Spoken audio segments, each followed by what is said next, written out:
That is my favorite one yet. Oh, Yeah, let's see what he did there. That was Yeah. cool. Yeah. the music was The a little too Nightcrawler. loud. That's all right. All right. Welcome back, ladies and gentlemen. This is the Codex Station's Comic Character of the Week, where we're taking one character, doing a deep dive on this character, and we're going to give you all the badass moments, the top covers, the must-read stories, and much, much more. As usual, I have my usual suspects in crime, but I've got a special guest star right next to me. It's Ryan from Colossus Collector. How you doing, buddy? Good to see you. Glad to have you on board. It's great to be here. Thank you for having me. Awesome. Yeah, man. Anytime. Down below, Ryan, is Dan that the a Man Kelly. Nightcrawler? Were you trying to be like I was the Nightcrawler? Nightcrawler. That was You were the trying to do a first thing- Nightcrawler thing, weren't you? Yeah, That was wasn't locked sure in. I wasn't sure if it was that or sexual technique because either way, I'm really interested. Live long and prosper, guys. Live long and prosper. It worked. That works too. That works too. Yeah. Down below is Dan the Man Kelly. Next to him is the Ric Flair of comics, Woo! and of course, our Golden Pipe master himself, Tim the Terrible. Hello. Thank you, Richard. That's exactly what I was going for. The swashbuckling, the music theme to that. Thank you so much for that. All right. Hey, Snoop, All right. what's going Hey, on? Chris, way to join the party, brother. We got a You know, full friend. house today. Nice, nice. So, as you can tell, we're going into Nightcrawler. So, Dan, why don't you go ahead and give us the info on Nightcrawler? All right. Well, he appeared all the way back in May of 1975 in Giant Size X-Men #1.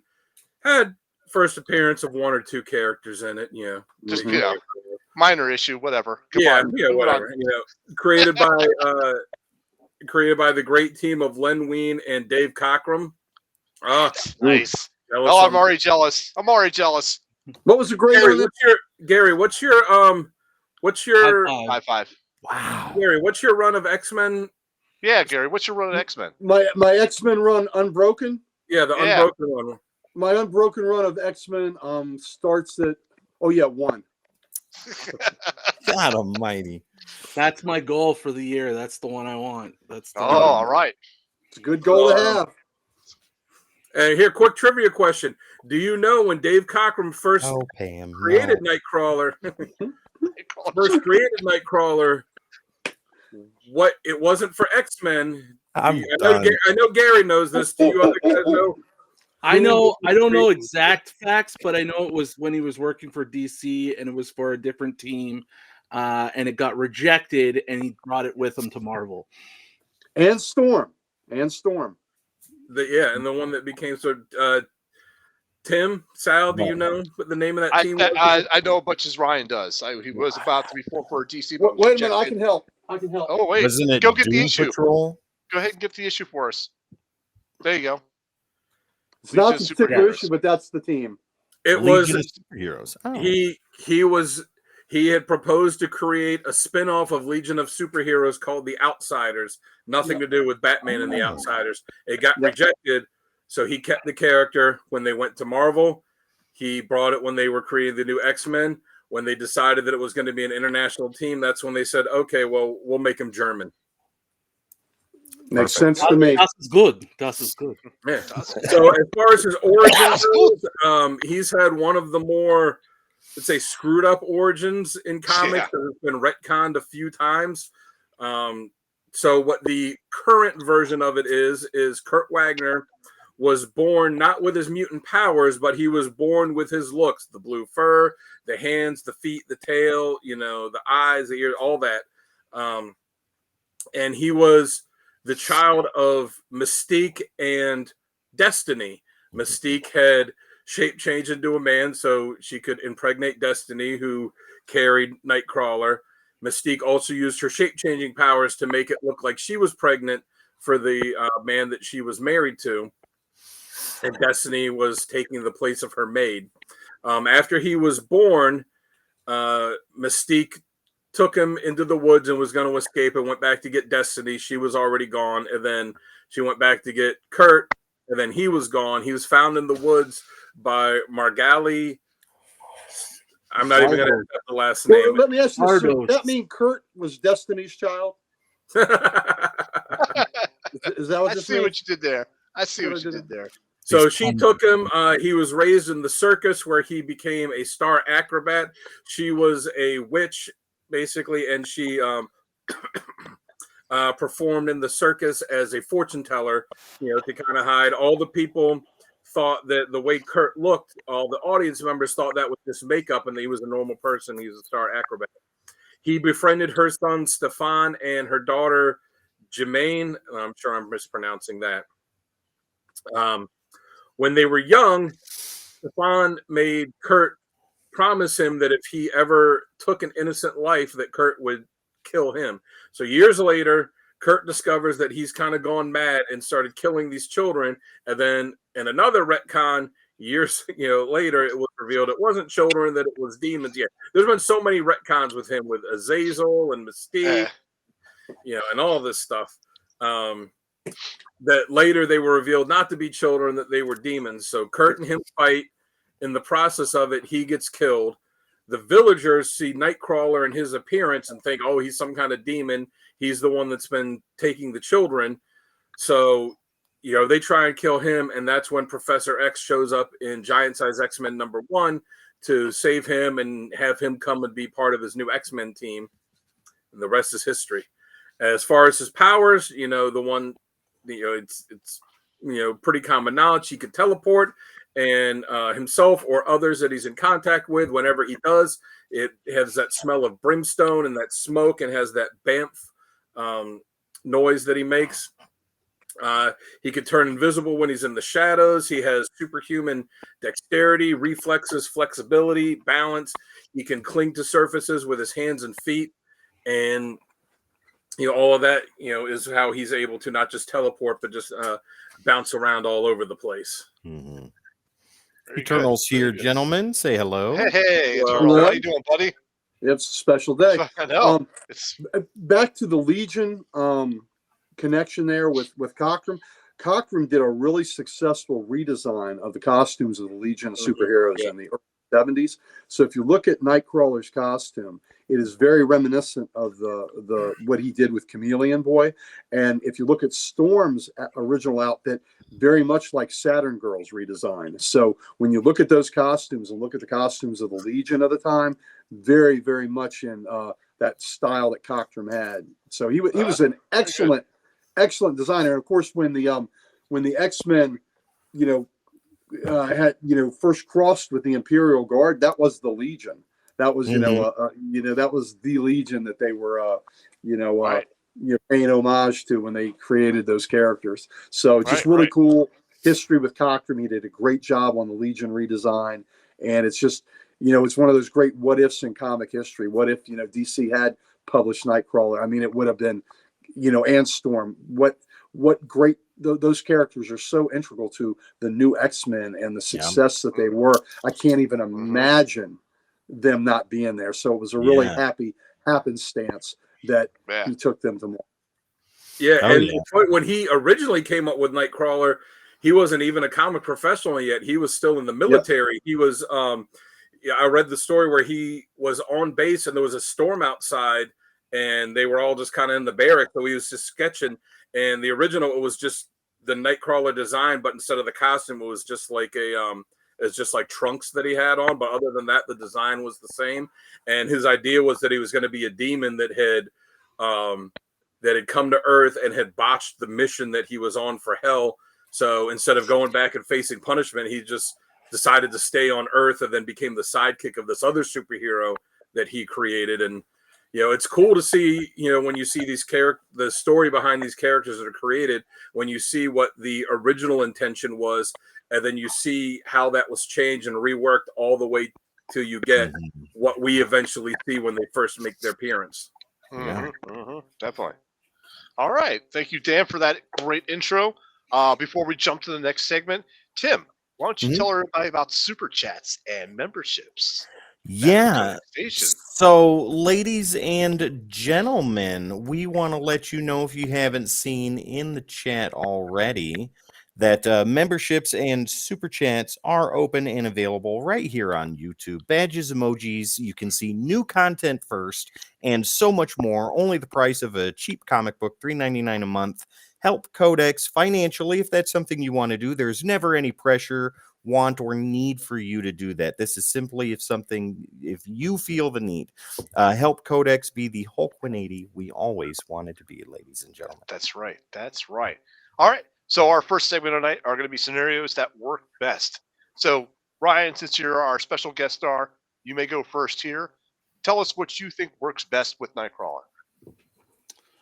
I think what works really great for what I love about Nightcrawler is his is the soul of the character. The fact that he is kind of the conscience and the soul, the good of the X-Men, along with my guy Colossus, who's also kind of the good guy on the team. But Nightcrawler's like deep faith is really part of who he is, and it's really led to a lot of interesting stories and interesting conflicts that he's had with the world that he lives in and the things that he sees and he does. But somehow, his faith is strong and always stays true, and he always stays true to it, or most of the time. So I think that's one of the great things about Nightcrawler that I love personally, is just his character and his commitment to what he believes in. Yeah, excellent. Very good. I'll agree with you. I'll go next on that. I do like his deep faith. It's somewhat similar to Daredevil and his deep faith with the Catholic religion, and how he tries his best to adhere to it. I feel like not only is he like the conscious, but he's also kind of like the I don't want to say comedian, but the guy that's going to cheer you up. He has the positive attitude all the time, or as much as all the time as possible, I'll say.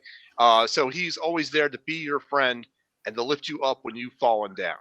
And I also kind of like his the Beast is as an Avenger. What's that? Kind of like what? the Beast does for the Avengers. Kind of like what the Beast does for the Avengers. Yeah, I know you heard kept cutting out. You kept cutting out. Said something like, I kept cutting out. Beast, yeah, okay. Beast, X-Men. Okay.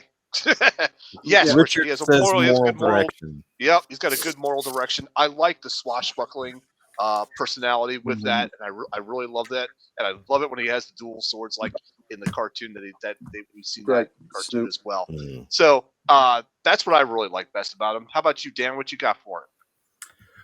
Yeah, I like the swashbuckling, the swashling, swashbuckling,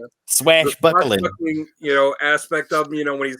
When he's the swashbuckling hero, when he's got the swords, when he's having a good time, when he's having fun.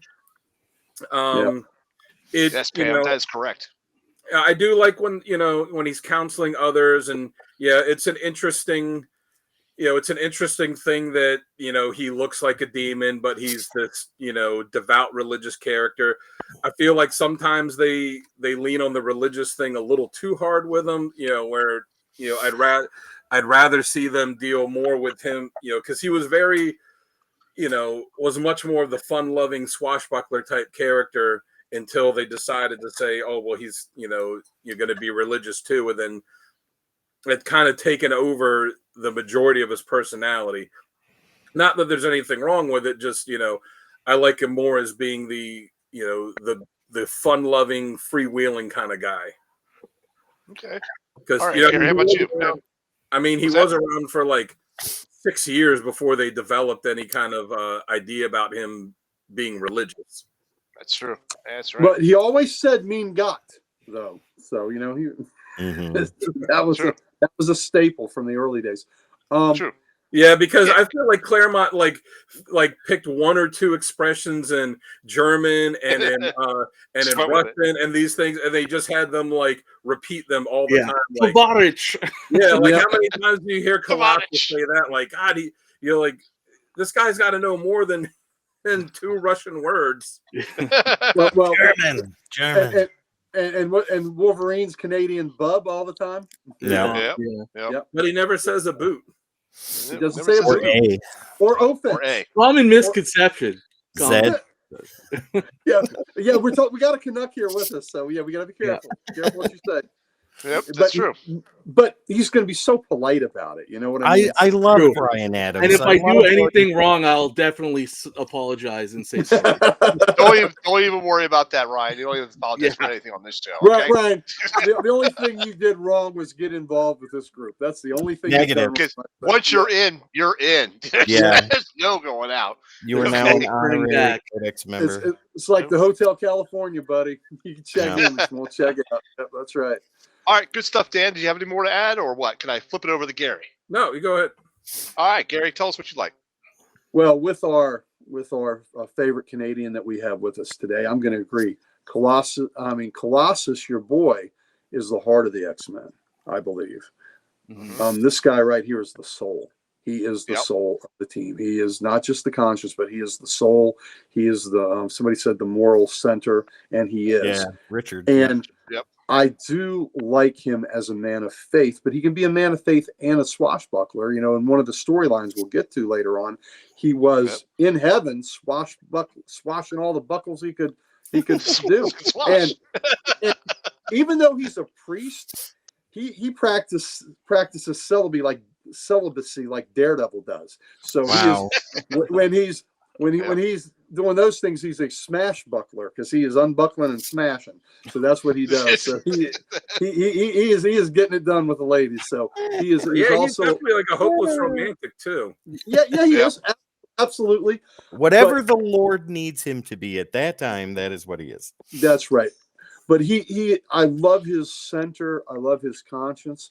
And we've talked a lot about the great friendships in comics. And, we've always, like to me and on this station, we've talked about how Wonder Man and the Beast is one of the greatest friendship in comics. Blue Beetle and Booster Gold, great friendship.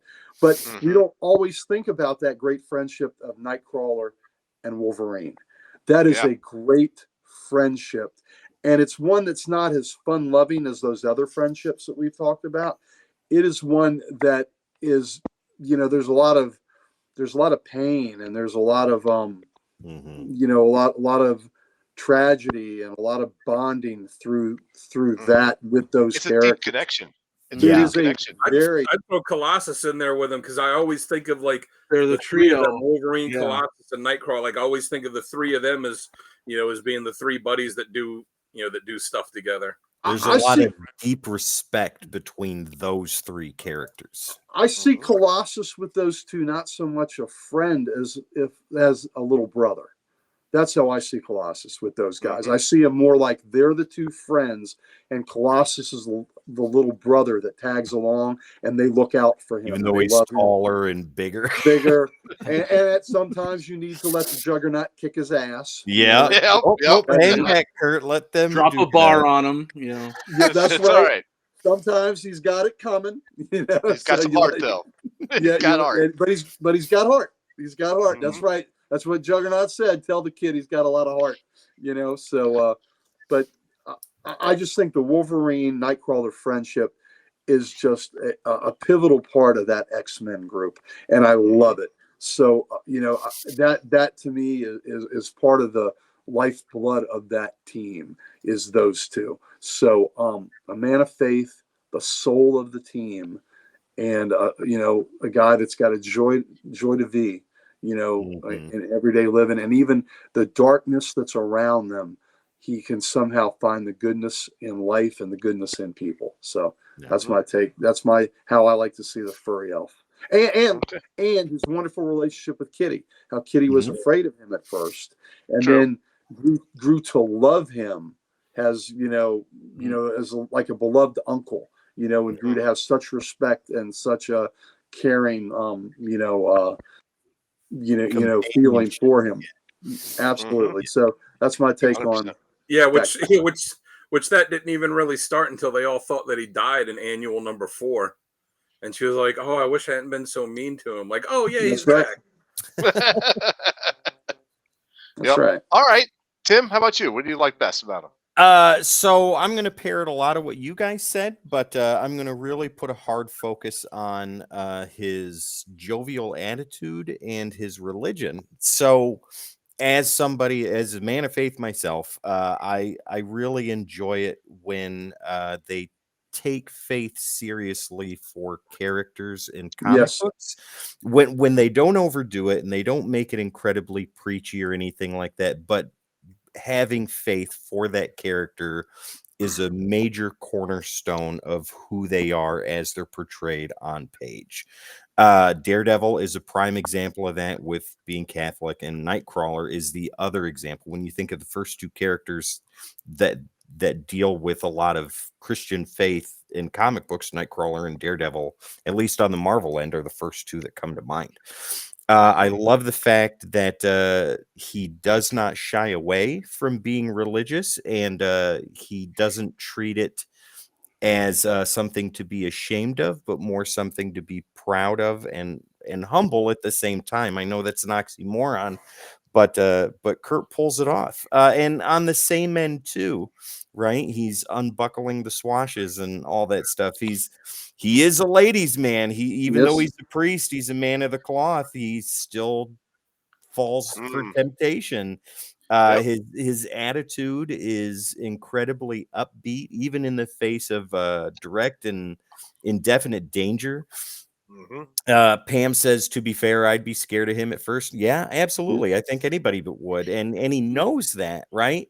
Like in X2, the movie, he knew that right off the bat once he was out of the mind control thing and stuff. That's why I use that image inducer all the time too, Yeah, because exactly. he knew that. And just one thing about his faith, Tim, I also love the fact that, like a lot of us, he questions his faith. Exactly. He's not wrestles, so he's not so devout that he's blinded. Like he questions it on a regular basis, as he should. As we should. Yeah, exactly. But his jovial attitude, Ryan, Gary, I think you guys said that he is the soul of the X-Men, and that is 110% true. I mean, without him, they'd just be a team, but with him, they have spirit, they have motivation, they have determination. And when the chips are down and you're hiding behind the rock and the Sentinels are blasting lasers, who's standing there bamfing right next to you saying, "My friend, what are you doing down here on the ground? Get up, we've got Sentinels to fight." And why do you sound Italian there? Who knows? It doesn't matter. They're close, they're near. The point is you're a real talented mimic there. Thanks, guys. That's hey, look, my I got to give it to Sal. He knows Italian. Yeah, that's I do. Give him an accent. I can't refuse. Either that's way, right. Sal, what is it you call what is it you call an Italian ghost? It's a gabagool. Yeah, I know. You've said this joke a lot of times. Gabagool. Come on. Either way, you're killing me. You're killing me, brother. The point is that he is there to lift you up, right? And he does an incredibly good job of that. That's what I think works best about it. And that's absolutely right. It brings a lot of depth, right, to the team. Yeah. You know, like the relationships just feels a lot meaningful when he's around and he's part of the team. Any team he is on, you know that you have got the beginnings of a very solid family connection there. Mm-hmm. Yeah, because if it's not there, he will start it. Absolutely. Yeah. All right, so this moves us on to our next segment of badass moments. So Gary, why don't you go ahead and kick us off with badass moments? What do you got? All right. Well, hopefully I don't. I especially don't want to take from our guest here. So, I don't want to, because he might have had him keyed up here. All right. I'm gonna tell you my badass moments. I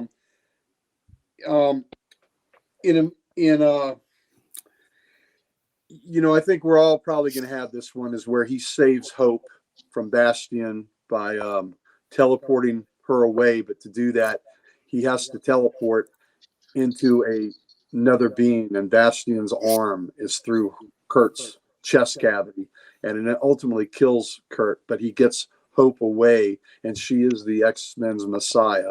They need her to for the species to survive. So that was so pivotal. He knew what he was doing. He knew it was basically an altruistic suicide by doing this act, and which is, I don't know that it really talked about it, but in the Catholic faith, one of the biggest sins is suicide. Mm-hmm. It's tremendous. And there's always a debate about altruistic suicides where you give your life for someone else, and that is usually forgiven. You know what I mean? Because you are doing something greater, but you are still committing suicide.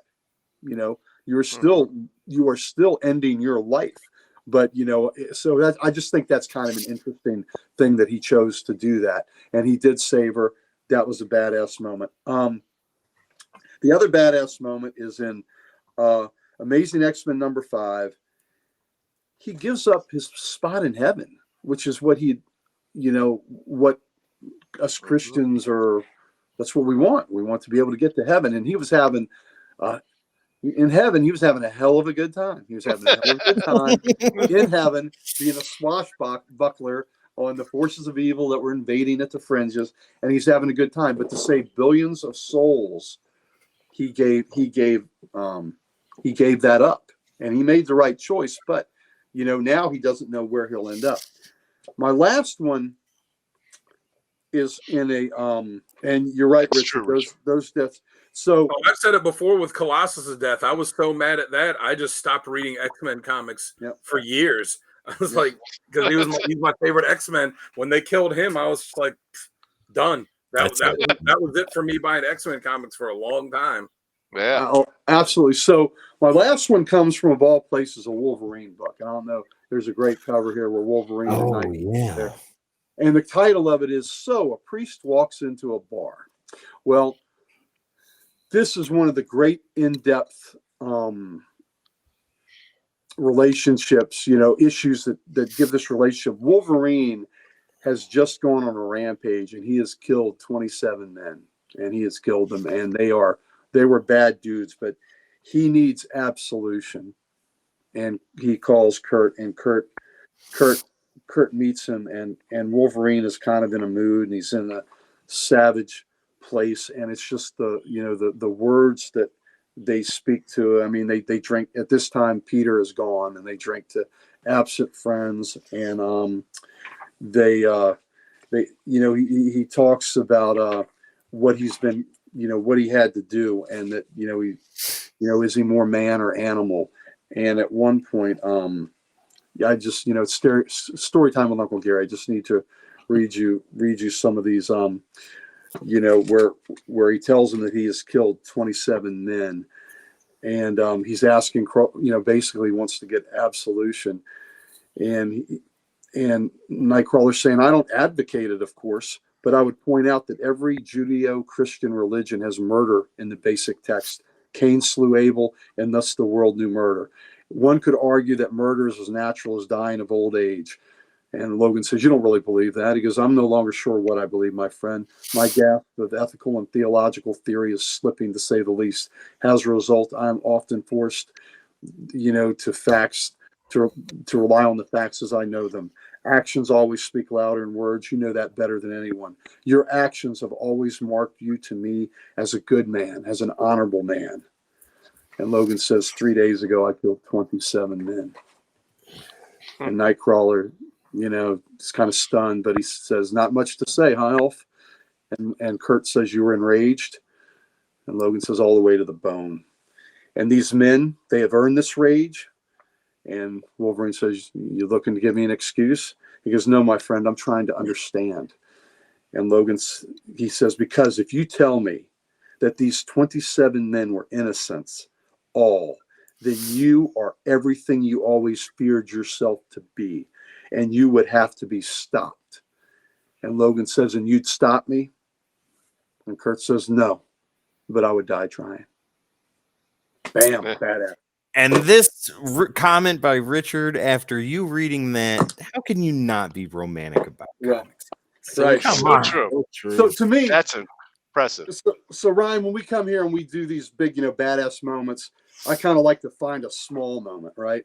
That's a small moment. That's just two guys in a bar, but it is dead serious. And the look on Kurt's face, when Logan said, Logan says, "You'd stop me," and Kurt says, "No, but I would die trying." Oh, and he would. He would. So, and it would kill him on the inside to have to go. And I mean, it goes back to his brother. Stefan Yep. He had to do the same thing. His brother basically asked him, if I ever go to the dark side, promise Absolutely. me you won't allow me to go further, and he ends up following through. Absolutely. And I recommend this issue. It might be seen later in the show, but I recommend this issue just to see it, because this is just a beautiful, this is this is beautiful. At the end, Logan says, "I'm not an animal. I'm not." And Kurt says, "I know, my friend. I know you aren't." And Logan just says, "I'm not." Wow. What, comics are funny. Yes, it's powerful. Comics are funny books, right? Funny books, my ass. That conversation, that whole issue is pretty much just this the main meat of it is just this conversation. Wolverine needing absolution from his friend who's a man of God, and Wolverine just needing to hear that he's just not an animal. And it is Pam, absolutely. Comics have made me cry, but to see that love and to see that friendship, but just back to the badass moment, Nightcrawler, he has no chance to stop Wolverine if he was in that mode, but he would die trying. And there's no, he didn't stutter. There's no uncertainty. No, I know I can't stop you, but I'll die. I'll die trying. I'll die trying. I mean, let's be real here, though. Nightcrawler would beat Wolverine if he really wanted to. Well, I don't know that he would. All he has to do is grab his head and teleport his head away from his body. Done. Wouldn't everything go with him though? I don't know. Right?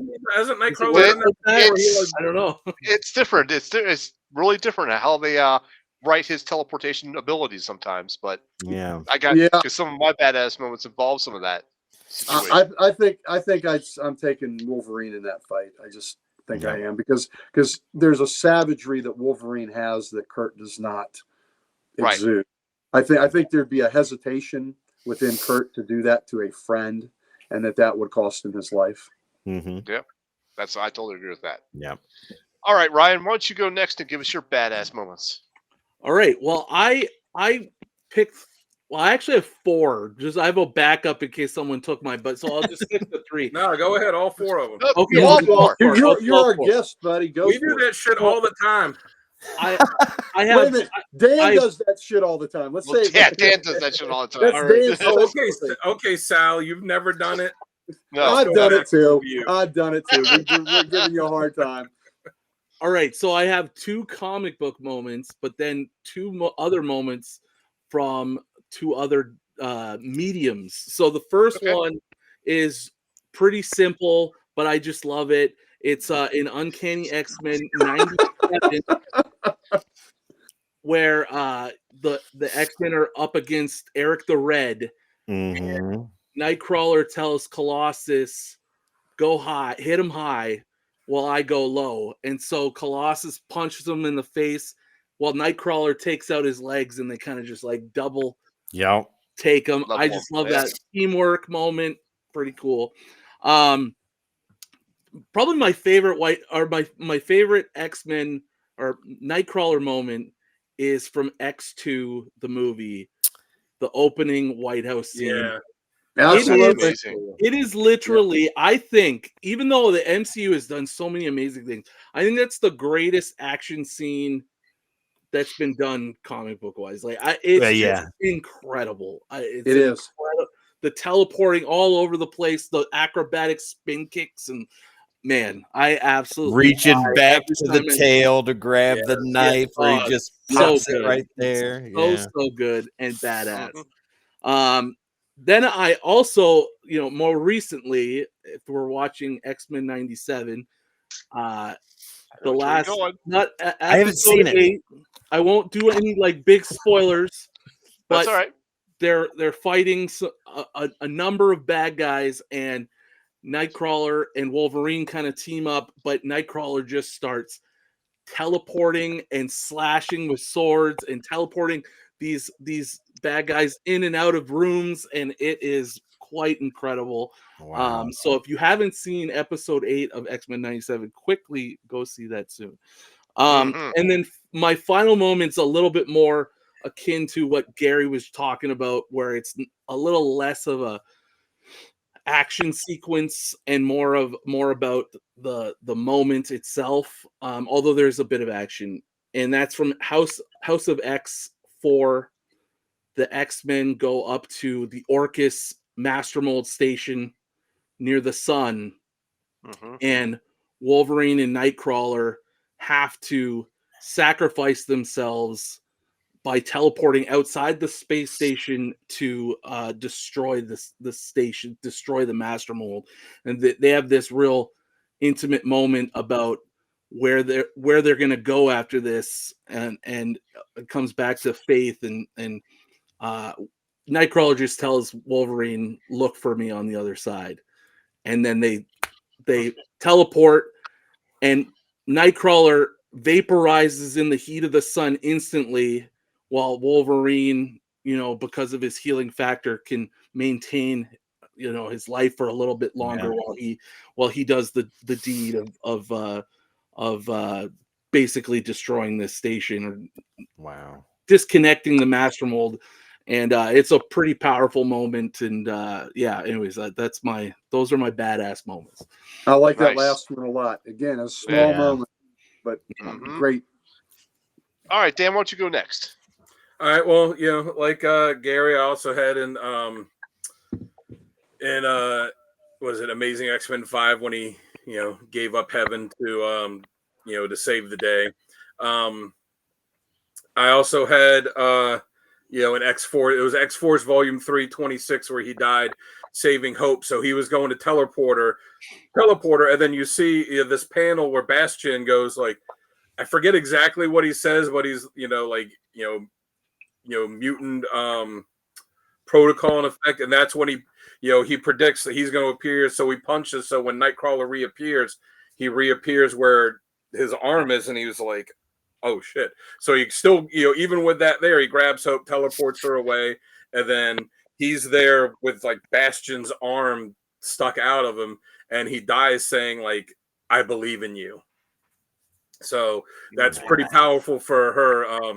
But that, I also had Uncanny X-Force 24, which is it's not our Nightcrawler, it's the Nightcrawler from Age of Apocalypse, who was fighting the Age of Apocalypse Iceman, who had gone bad and was just putting the beat down on him, and finally beats him by teleporting him into this like boiler room where there's not enough moisture in the air for Iceman to be able to do anything. And they're like, all right, we're going to fight each other, no powers. Nightcrawler beats the brakes off of him, and then kills him by taking his body of ice and throwing him in the furnace to melt.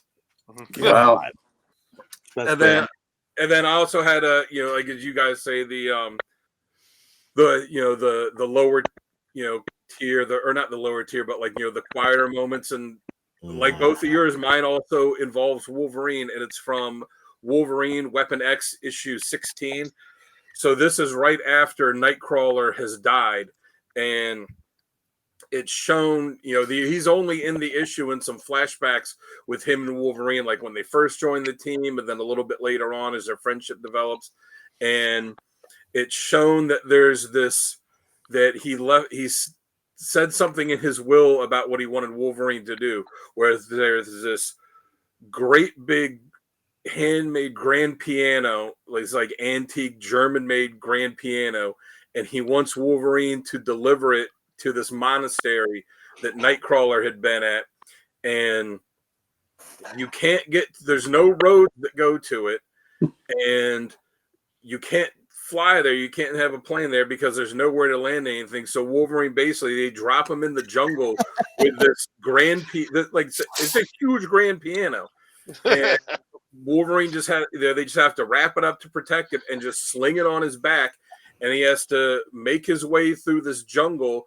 And then when he gets to the bottom, the monastery is on top of a mountain, he has to just again strap this grand piano on his back and trek it up this mountain. And the issue goes through the stages of him like, all right, I'm going to do this, and him wanting to give up along the way, and him saying like, no, this was Kurt's last wish, and all of this stuff. And then he finally makes it up the mountain to deliver this grand piano, and the monks are like, "Oh, what's this?" And he goes, "Yeah, this is from." And I don't know if you guys read the issue, and the monk goes, "That's great, but there's no one up here that plays piano." He's like, "What?" And he goes, "Yeah, none of us play piano. Like there was someone that did, and then they figured out Nightcrawler was there, for a while with them, and then." There's a callback to something earlier in the issue where they're fighting this, in the danger room, and there's this little piece of circuitry that from a sentinel or something that Wolverine had cut out, and they have this kind of conversation about that, and he says this will be all that's left after you die, and then the saying that Nightcrawler needs to toughen up, and then when he gets to the top there, the monk said, "Oh yeah." He was here, and he said that somebody would come here one day, and that I would know who it was, and I should give him this. And then he unwraps it, and it's like that same piece of circuitry they had from back then. And then Wolverine just reflects on like the lesson that Nightcrawler was teaching him about doing all of this stuff. Mm-hmm. Good stuff. Yep, definitely good stuff. All right, Tim, why don't you go ahead and give us your moments, and I'll wrap that up. So I'm not going to shy away from moments that have already been used. I want to talk about this again. X2. Let's dive into that, man. That is the baddest on-screen moment of Nightcrawler, and right in the fucking beginning of the movie. There it is. There we go. There it is. Ladies What a and great gentlemen. introduction for a character too. That's how you're first introduced to them, right? Oh my God. I remember sitting in the theater watching that, and I'm like, yes, Nightcrawler. I mean, I knew he was going to be in there, but not right in the damn beginning. And then you see him just go bam, bam, bam, bam, taking out Secret Service agents with his tail, with his arms, with his feet, punching and kicking. And that one slow motion scene where he went from here to here to here to here, and it was all just twirling around so damn fast. He's doing spin kicks and stuff. Oh, it's so good. Oh my God. And then the tail, when he gets on top of the president, and he just and he reaches like this, and the tail comes up and pops that knife in his hand. I was like, holy God, what is happening right now? Cumming was so great in that role too. It's such a shame that it was one and done for him in that role. He was so perfect. I loved every bit of that. Another badass moment. Let's see here. Iconic Bionic said it, and I'm going to put that back up here. This definitely needs to be said. Or ironic Bionic. There we go. Yeah, Nightcrawler cutscene in Marvel's Ultimate Alliance, fighting the Doombots. That in itself is amazing. Also, if you haven't played that game, ladies and gentlemen, Xbox 360, PS3, computer, whatever, go play it just for the cutscenes. That is so awesome. And him just doing what he does, going around taking all these Doombots out. It is fantastic. Excuse me. And then any comic book he's in is a badass moment. Either when it's something down to earth, or when he's part of this grand, spectacular beatdown of any character, or when he's being told not to go into the fight by one of his friends, so another of his friends can get a lesson taught to him. Mm-hmm. Yeah. Yes, indeed. All right, so I'll wrap up this segment, and you guys took like every single one of my top ones, but luckily I've got a B cut list, which I'll share with you. Don't shy away from what we've already talked about. No, because I want to bring up some other moments, and I'm going to bring up this one. This is during the Age of Apocalypse, where he teleports a part of a Proud Star's finger off. So the scene is like there is an argument going on, and Proud Star's like waving the finger in his face, and he just kind of grabs it like this, and then teleports. And it just takes the guy's finger right off, and then when he comes back, he just kind of drops it right there in front of him. So, I guess he can do the head thing. Maybe that's why I said he beat Wolverine. Teleports his head off. He grabs him, teleports like 3,000 feet in the air, drops him, and then teleports back down. And right. You could toil with him. He's like taking limbs and like. Yep. Yeah. So, yep, absolutely. So the next thing I'm going to talk is another teleporting issue or another teleporting scene it's not so grand, but in the grand scheme of things, it was way back in X-Men 147 where he teleports out of Doom's castle. Doom has them all captured in certain rooms. Wolverine's in some psychedelic room where he can't, trust his senses. Nightcrawler's in this completely, like, almost, I want to say dark room, but he doesn't know where he is. He doesn't know how deep he is. He doesn't know how far the castle goes. So he just literally just takes the chance and says, I'm going to teleport as far as I can go. And goes about, 2 miles high, I think, in the air. Wow. It just appears in the air, and it's a middle of a raging storm. So he has to, as he's gliding down, he manages to catch an updraft so that he could, like, almost stop in the air, teleport again to get down to the water. Because if he teleports at the current speed that he's going, he's going to end up doing that speed at wherever he ends up. So he was trying to, like, bleed off the speed. That's really cool to think of that. To think about, like, okay, if he's teleported, if he's at that speed and he teleports, he's going to still be traveling at that speed. I love that detail. Yeah. Yep. That was some great detail. It was right after Giant Size X-Men 1 when they went back to the title, and the Blackbird got busted and they're all falling down, and Cyclops is like, all right, you do this, Nightcrawler teleport to the ground. That's when he goes like, oh, I can't. If I teleport, I'm gonna, wherever I appear, I'm gonna be at the same speed. Right. So doesn't he teleport like parallel to the Earth, so that he like kind of like just bleeds off the energy that way instead of going smack into it? He kind of teleports the door this way. Well, they had. I'd have to reread. I know they had Storm and Banshee grabbing him and grabbing. Proud they tried to Wolverine, and Colossus was just like, I'll be fine, just let me drop. He was like cussing out in Russian. He was like, get the Wolverine, Well, they got Cyclops like right as he was getting ready to get impaled by a tree or something. That takes you right back to X2 when he had to teleport out of the Blackbird and then back in again. Right. Yeah. Right. Yeah. Or the greatest X-Men piece of animation there is. My lights go off. Pride of the X-Men, when he saved the day at the end by keeping the circuit closed so that the asteroid didn't hit the Earth, and then he teleported from Magneto's space station into the Blackbird at the last second. There you go. Greatest animated X-Men there is. Yep. So for my last badass moment, it actually comes from issue Nightcrawler number 12. There's a certain demon that's battling heaven, and he's offering Kurt just anything that he wanted, what he wants most in the world, if he would just step aside. I'm not going to say. I'm going to make him read the issue. Oh, man. So, he said, if you just stand aside. It looks like that demon's got a hold of your electricity there. Yeah. I know. I don't know. These lights go crazy about this time. Anyhow, so, he goes, if you just step aside and let me wage this war on heaven, I'll give you whatever you want. And to that, Nightcrawler responds with a mean right cross. Right to the demon's face. So that says bad in itself. He didn't have to say anything, just opened up and started wailing, So that was Nightcrawler number 12.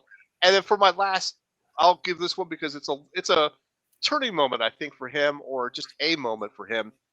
This is back with just before the bar fight, I believe, with Juggernaut and Colossus. And Wolverine and him are talking, and he has the image inducer on, and Wolverine's like, well, why don't you just turn it off? And he's like, no, I can't. I'll scare everybody. He's like, are you chicken? Are you afraid? Well, they're not going to do anything. Turn it off. So he actually turns it off and goes into the bar and has a drink with Wolverine, looking like himself. And nobody says a word. And he's shocked and amazed, but he's also very happy about that. So it's not a true badass moment, but it was one to point out, I think. Because whenever he went out in public at that point, he was always using the image inducer. Right. Yep. So I think at that point, he actually stopped using the image inducer for going out in public. Well, there was the one scene, too, of the X-Men Liberators miniseries with him and Wolverine and Colossus when Wolverine played a prank on him. And I don't know if you guys have read this issue. It's pretty funny. Wolverine played a prank on him and messed with his image inducer. So when he turned it on, the image that he projected was that he looked like Angelina Jolie. So all these people were like taking pictures of of him sitting there at a table with Colossus, and they were like, they got printed all the papers. They're like, oh, Angelina Jolie's in Russia with this, with this new guy. It's funny. Because Wolverine wanted to mess with him. Wow. That's pretty funny. All right, so let's move on to our next segment, which is critiques and criticisms or stuff that we don't like about the character. Dan, why don't you go ahead and kick us off with this one?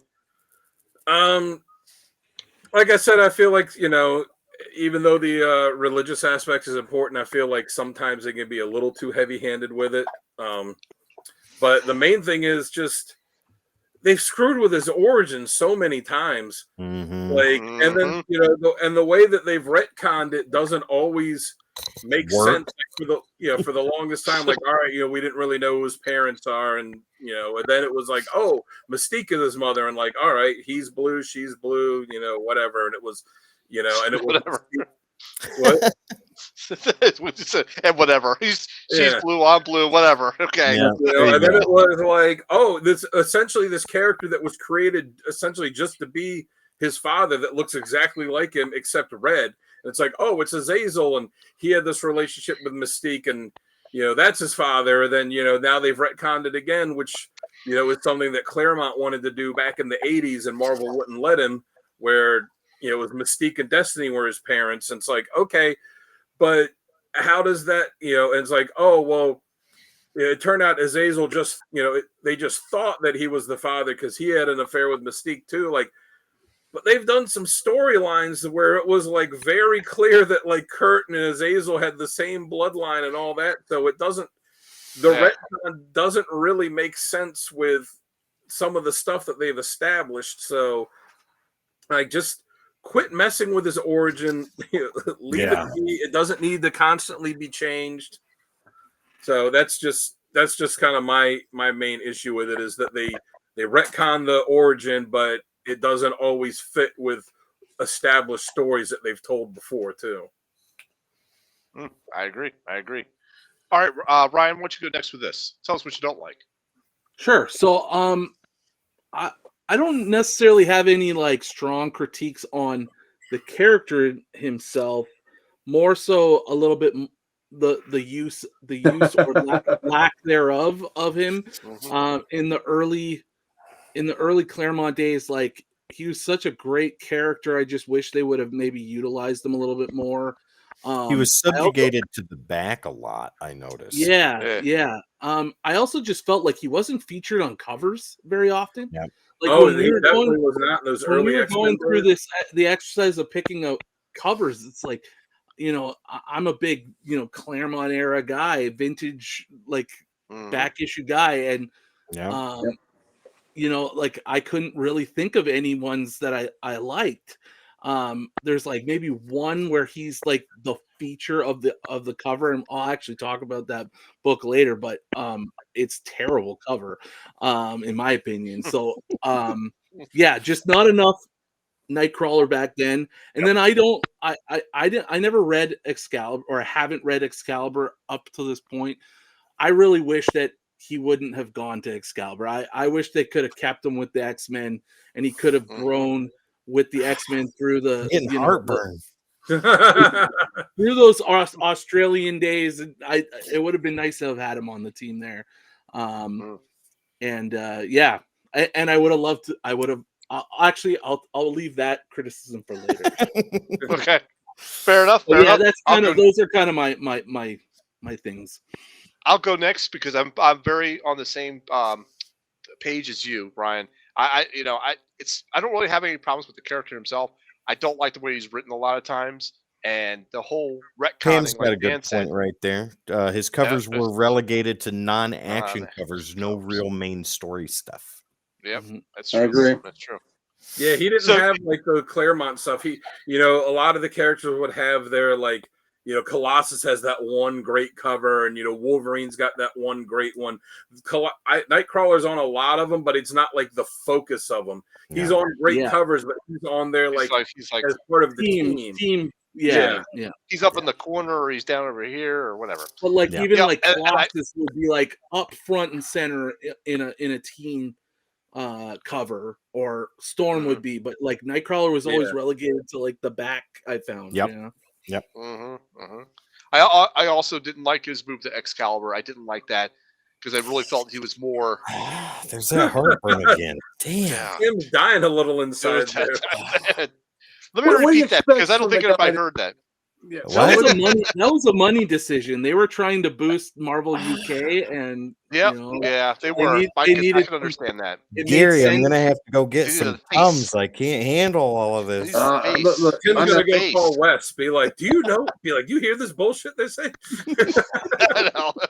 this is coming from Sal, the guy that can't accept that the Beast was an Avenger. You know, so It's not Avengers. There you go. I know. Come on, we've already been through this. I won that top 10 fair and you square. did not win that top 10. You didn't Anyhow, win it by hook or crook either.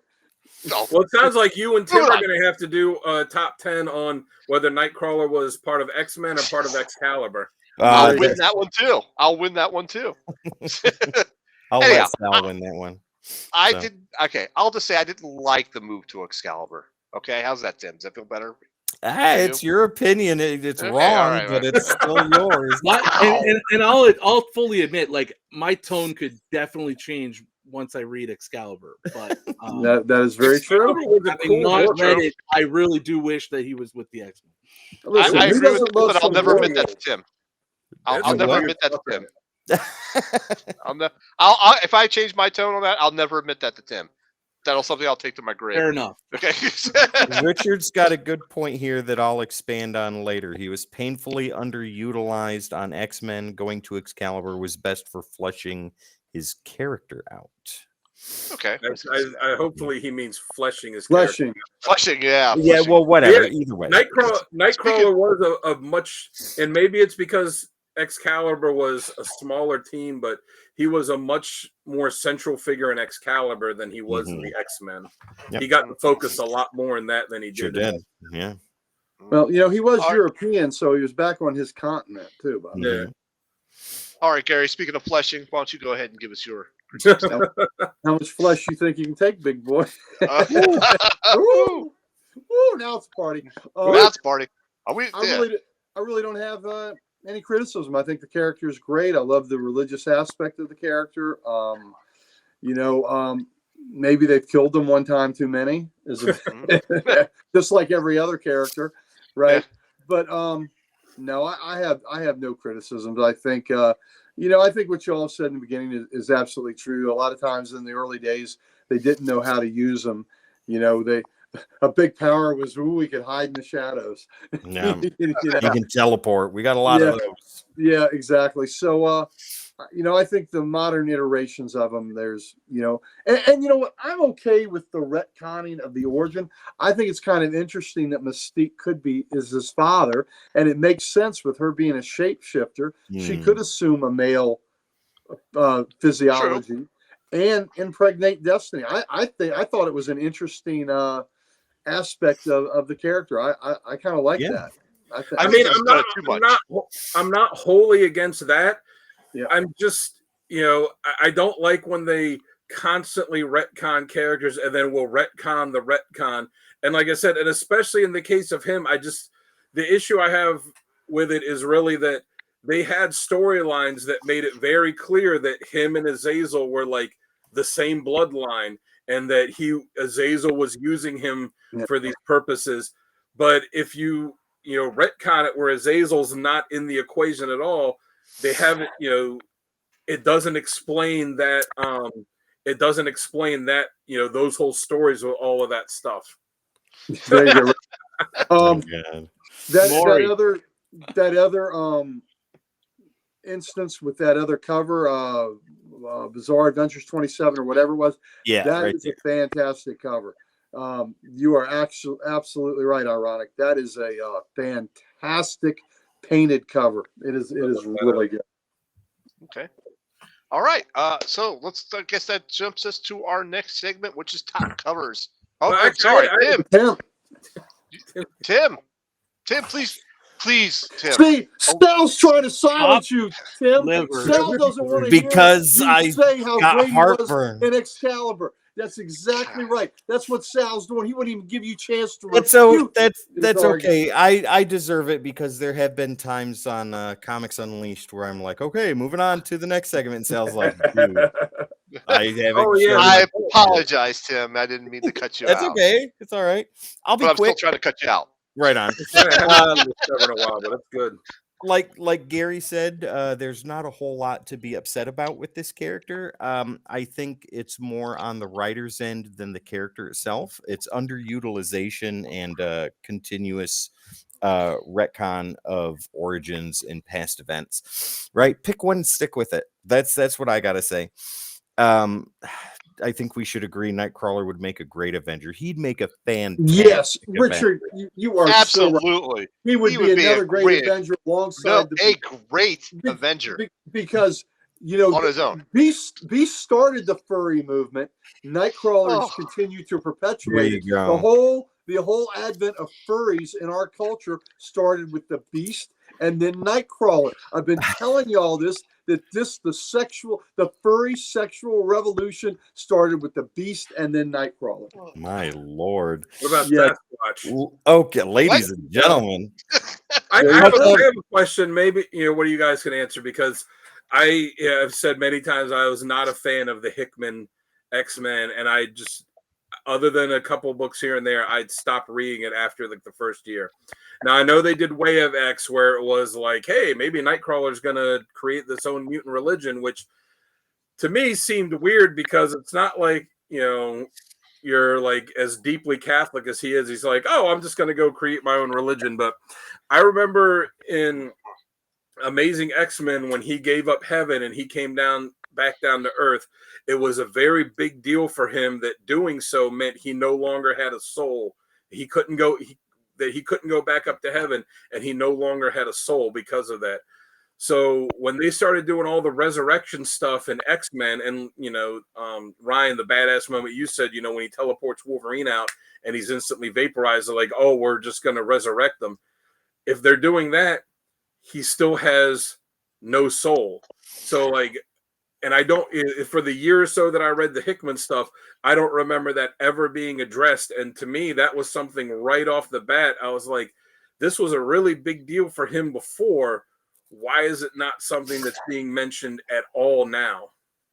I've never read the Hickman stuff, so he just avoided it. Just didn't want to bring it up, maybe. Was that something that was ever addressed? Because that was the thing I that remember got at me because it was such a big deal, and it was such a big deal in Amazing X-Men for him. I don't think they ever broached the subject. Really don't think they did. But to finish my thought real quick. Oh, sorry.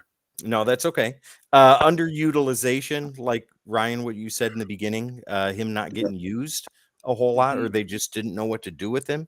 I think that it was like that through a large portion of the Claremont run until they moved him to Excalibur. And like Richard said, that he and Shadowcat were the two big names on there. Right, Rachel Summers was getting popular at that time, and Captain Britain and Megan, I don't think were as popular. But putting Captain Britain, I guess, was more popular in the UK, but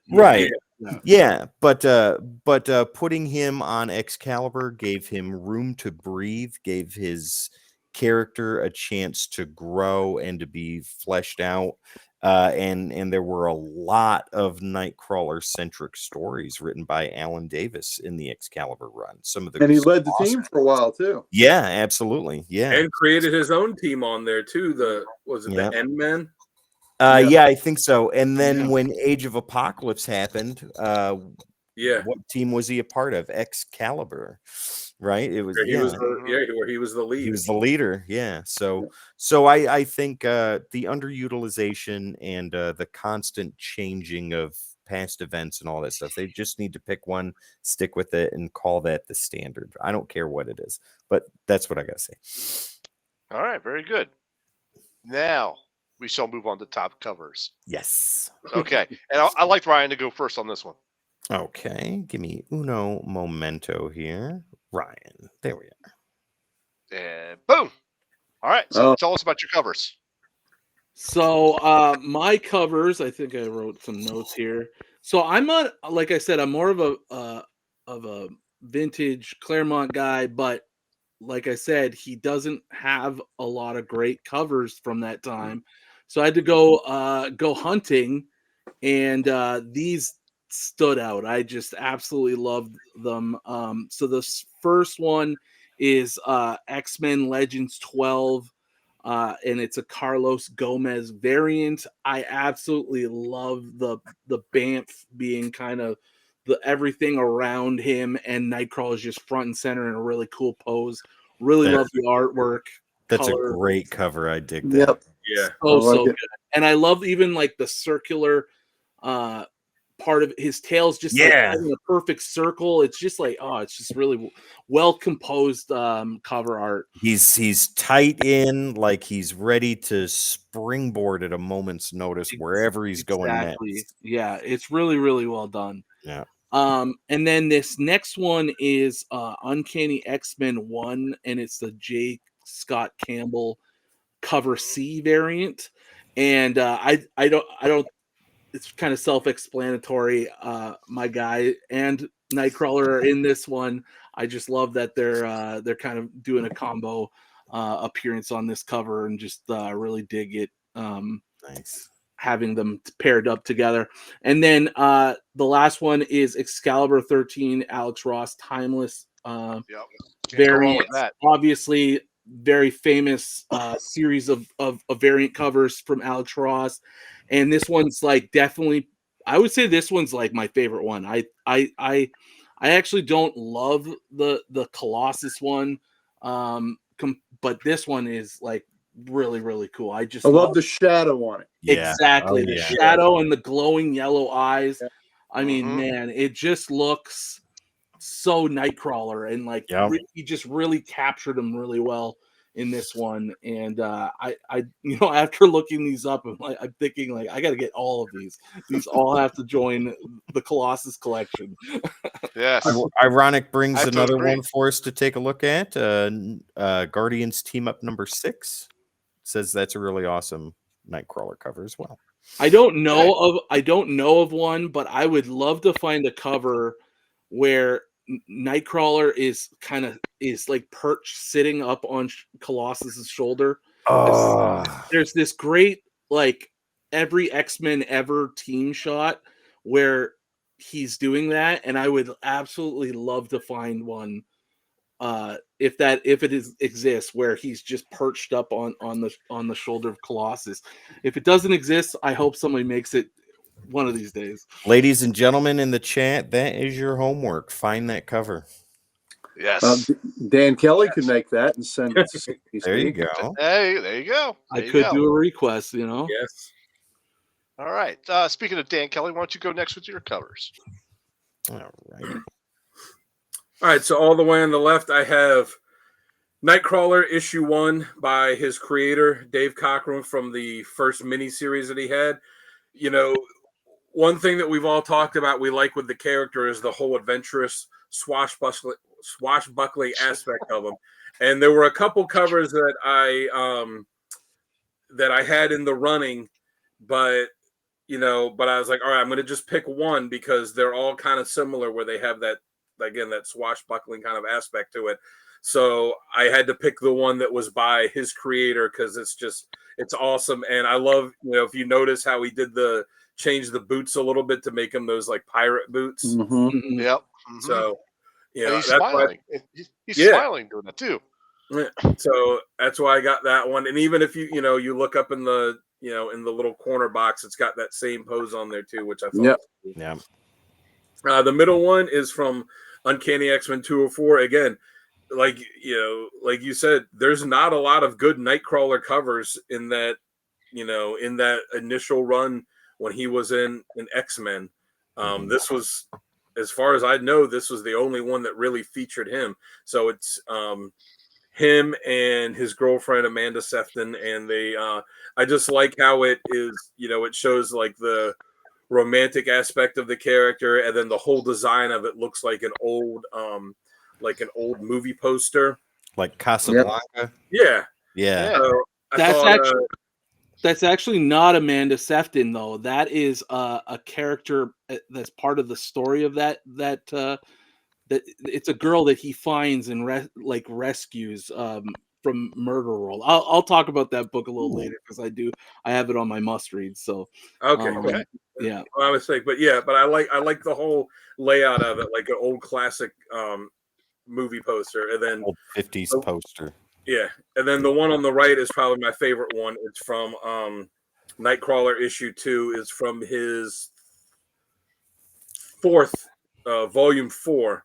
It's the one that Claremont and Todd Nauck did, and I love it because it's just a very simple cover. It's the all black background, and then just the Banff, and then him doing the jump in front of it.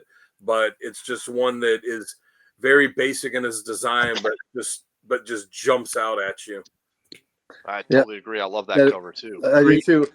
The one in the center is interesting because with I'm not sure. I guess it's supposed to be Japanese lettering on the on the sides there because the sun is like the Japanese rising sun. Yeah. Yep. And if you notice, like in the car driving, he's the one driving in the car, and in the corner, he's the one that's punching out the guys. So it's like an old classic, classic movie. Yeah. All right, Gary, why don't you show us your covers next? All right, let's see what I got. All righty. The one, so the giant size XMen Nightcrawler one, that's given some love to Alan Davis. I thought Alan Davis always did a really good Nightcrawler. And it doesn't hurt that one of my favorite little used characters is in the background. That's Thunderbird. I love that costume. And I love Thunderbird. Proud Star, just I always love that character. So I just giving love to to Alan Davis. The one on the far right, Tim, I'm with you, baby. We got to show some Excalibur. That was a great book for it. So this is another one of the great many swashbuckling covers, and that's by Carlos Pacheco, and Bob Wychick, and it's very reminiscent of the Age of Apocalypse too. Absolutely. Yes. So it's just a great cover coming at you, and I wanted to represent his Excalibur, era. So, and he goes to Excalibur because, he can have fun with Excalibur. Being with the X-Men, man, that's a drag. That's just a drag job. The Beast had to go to the Avengers to have fun. Nightcrawler had to go to Excalibur to have fun. Being an X-Men just sucks. So just let me tell you, that is just that's hard living there. Wolverine had to go to the Fantastic Four and every other team that ever existed. That's right. Look, right. That's what Wolverine's done is because this X-Men stuff sucks, man. Pam says here the irony that X-Men Annual number 4, one of the absolute best Nightcrawler stories, doesn't even have him on the cover. Totally true. Yeah, and the story is named after him, and it has his name on the cover, but he's not on there. Right. Yeah. Absolutely. All right, he's blending into the shadows. Yep. All right, going to my center cover there, Nightcrawler number 3, volume 3. That's my favorite of all of them. And what I love about that, it's by Greg Land and Matthew Ryan. I love that it's tying into what I think is a really crucial part of this character, and that's his faith. He's in front of the cathedral. He's holding the the cross in his left, the rosary in his left hand, and that the church, the stained glass is like a halo above his head, and I love that. I love the tail, as it's the way it's curving and all. But that to me, that to me sums up so much about Kurt right there. Is his how he looks coupled with the faith that he has. He looks like a demon, but he's angelic in demeanor, and so I just think yes, yep. So those are my 3, but the one in the center is my favorite Nightcrawler cover of all. I love it. Nice. All right, Tim, you're next. All right. Before we go to that, Ironic says he likes the logo text on that one. I'm assuming the center. It could the logo curves just like that tail does. Yep. Exactly. It's very Jimi Hendrix like psychedelic. Yes. It sure is. Are you experienced? Yeah. All right. My covers. So, yeah, well, we've already talked about Nightcrawler #1 right there. That I think is an iconic cover for an underutilized character, definitely at the time, right? And we're gonna dive into this series proper as I well. love the Banff in that little box. Oh, dude, Yeah. I do too. Everything about that screams 80s, and this I think showcases some of the best artwork to come out of the 80s, and it's just gorgeous. Dead center, Excalibur, where I think the character really shined, and I wanted to show this cover not only because of his transition from the X-Men to Excalibur, but he's given as much paper time, I think, as everybody else. Even though Rachel Summers Phoenix is dead center, you've got Captain Britain and Megan on one side, but then you've got Kitty Pryde and Nightcrawler, and you can look and you can see him, and he's doing what Nightcrawler does. He's hunched, he's ready, he's poised perched. and ready to move. Yeah, exactly. And I think it's absolutely gorgeous. And they have those shitty little werewolves down there. But going on in the same series that you had, Gary, this is Nightcrawler issue #2. I love this cover because it goes more into the faith aspect of the character, even though he's standing on top of whatever this is, right? He's in the middle of a rainstorm, his arms are outstretched, he's in love with the world, in love with the night, in love with himself and his faith. And I think this cover is a very beautiful representation of who he is, even though he's a character that's been forced to keep himself in the shadows, or is feared at first sight. When he's able to stretch his wings, so to speak, this is how he does it, and I love it. That's another great Greg Land cover. Yeah, absolutely. All right, so let's go ahead and bring up my covers then. Right. There you are. All right, so I'll just start in the middle there because I'll give a short thing on this. It's Volume 4 2A. This is the BAM, just for everything that Dan said. The simple, the black background with him in the middle of it, and with him like kind of and the tail, and yeah, the tail going through the B and the A. Love it. Just amazing. This is just negative amazing. Space before negative space. That's right. Yep. And speaking of amazing, let's go with the right there. That's Amazing X-Men Volume 2. This is the B cover. Cover was done by Dale Cohen, or Keon, I'll say. This is a great swashbuckling cover. I thought I almost chose that Nightcrawler #1 from his original series, but I figured somebody else might have that, so I just went ahead and made that the B list one. So this one was just an amazing cover. I love the sword. It's very swashbuckly. I mean, it's very 13th century type. Yeah, it's great. Yep. And then Way of X #1. I love this one because he's bamfing into a situation. He's got the mean face. He's got the sword. He's ready to kick some ass. Yeah, he looks ready to kick some ass. And the other hand has a sword in it as well. And I just love that cover for that. Which what's it? Giuseppe Camillicoli? Those guards down below are terrified. Yep. Well, they know what's coming. They know what's coming, and they can't stop them. Nope. So those are my 3 covers. And it's great stained glass window behind them too. Yeah, absolutely. Ironic says, I didn't realize Nightcrawler almost ended up in the Legion of Superheroes, but was rejected. Yeah, absolutely. We talked about that earlier in the episode. Yep. Yeah, it would have been a completely different character too. Yep. Absolutely. I also want to say too, this was #4 on my list. I'm shocked that no one picked it because this one was almost on my list. Amazing X-Men 1.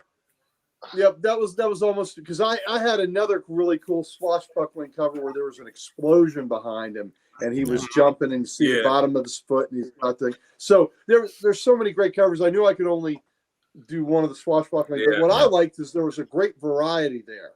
We had a few that doubled, and sometimes when they're great covers, I'm glad when we can show a great variety. So I'm glad we got to. Yep, absolutely. All right. So before we jump to the next segment, Tim, why Yeah. don't you tell us about our sponsor for the night? Absolutely. So, ladies and gentlemen, you saw all these awesome and amazing covers. Well, guess what? There's a place where you can go to get them. Let's talk about tonight's sponsor. That is Nirvana Comics in Knoxville, Tennessee. They are my exclusive local comic shop, and I want you to be a part of that as well. Head over to Nirvana Comics. Right down there's the address. If you can't make it to Knoxville, guess what? They got a website, and you can go over there too. They have a comic for everybody, and they've got one especially for you. Make sure to say hi to Grant, Jasmine, McKay, the rest of the Nirvana Comics team. They are one of the greatest group of peoples that can help you out with anything that you're looking for. Great conversation, great atmosphere. The shop is amazing, and they do all kinds of things for you, the consumer, because that's what it's all about. And they also won the inaugural Image Comics Local Comic Shop Award too. So there's definitely that is impressive. And they earned that, guys. They really did. So NirvanaComicsKnoxville.com, or if you're in the Knoxville, Tennessee area, right there's the address. They've got a comic for everybody, especially for you. All right. All right. Very good. So next segment up is our essential readings for the character. Ooh, and yeah. Tim, why don't you go ahead and kick us off for that? Okay, so must reads. Ladies and gentlemen, let's go ahead and dive into this. So I'm going to be that cover art. I love that art. I love it. Yeah. I'm going to be kind of short about the bottom two, because I know that we are going to talk about that way more in depth. But let's talk about Excalibur, Volume 1, Issues 1 through 10. I didn't put the entire run on there because there's like 125 issues, 145 issues. Don't be like Kevin. Yeah. I just gave you the first 10 because there's some awesome and amazing stories in there, and it's a great jumping off point if you want to dive further into the second team that Mr. Kurt Wagner is known for being on. The covers are beautiful. Alan Davis did amazing work with artwork and with writing. So I highly recommend that. That's why it's on the top of my list for you guys. The second one, Dan, I know you're going to talk about this a little bit more. Uncanny X-Men number 204. This is a Nightcrawler centric story. And it's really good. It's a story that like if you want, well, what's the best way to put it? Well, just a Nightcrawler story. I actually do not have that one on my list. Oh, well, I know somebody does. But yeah. But in the middle of Mutant Massacre and the Brood and all of that stuff, you've got this, and it's a great story. And then down below, Nightcrawler Volume 1, numbers 1 through 4. Wes and I are actually going to do a review on this in the very near future. We've both got the issues ready to go. We just need to sit down and read them. But this is his first solo series. So this is definitely something that you should check out if you want an even deeper dive into Nightcrawler. Very good. Very good. All right. Gary, how about you? What's your must reads then? All right. So my must reads are it's going to be the original one, the Nightcrawler 1 through 4, Volume 1. The swashbuckling. It was written and drawn by the creator of the character, Dave Cockrum. We got the Bamfs out of that. I mean, come on. Those are some of they're awesome critters. So they get them out of there. Amazing X-Men. It should have been 1 through 5, Volume 1, but it's where he's in heaven and he's fighting the good fight and swashbuckling his way across heaven when evil forces are at the the edges of the of the realm, and he's just having the time of his life. But he gives up his soul to save billions of souls, and that's a very you got swashbuckling and you got poignancy in it when he makes that ultimate sacrifice, and of course that brings him back to our world. And then my last one is the issue I read from earlier for my badass moment with Wolverine seeking absolution. This, of the three, this is my favorite. And it's just a single issue. It's Wolverine #6, volume 6. And that conversation, that, heartbreaking conversation where Wolverine needs absolution and he needs assurance that he's not just an animal, and that he's a man, and that he's a flawed man, and he did hard things. He killed 27 men, and that weighs on his conscience heavily, and he needs his best friend to help him soothe that open wound of that guilt that he is carrying. And Nightcrawler is, Kurt is just magnificent in that book, and the conversation. When you watch a great movie, we've all seen Heat, right? Mm-hmm. Oh yeah, the great De Niro Pacino movie.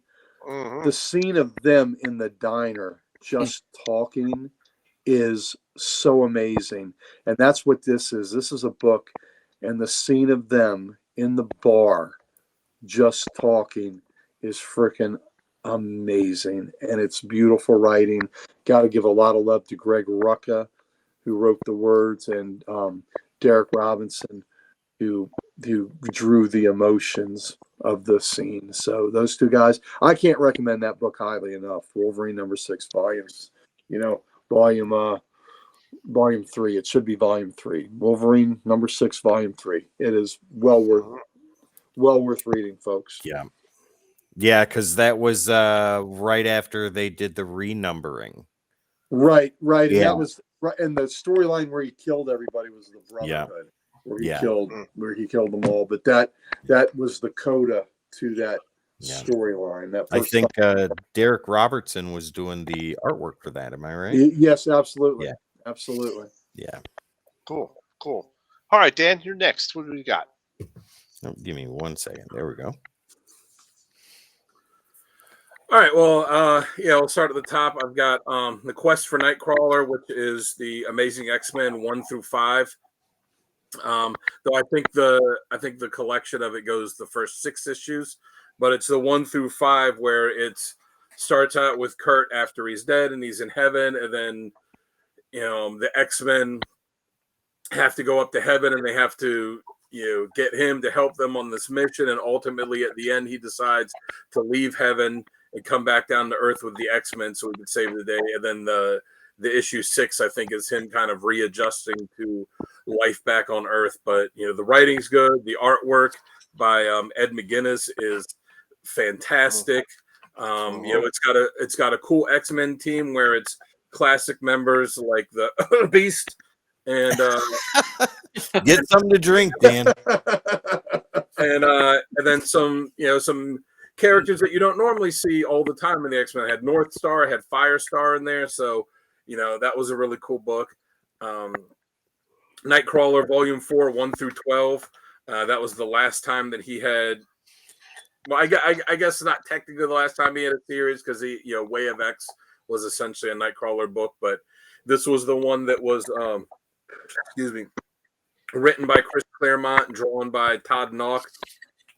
And this took place not long after the Amazing X-Men book, not long after he'd come back from being dead.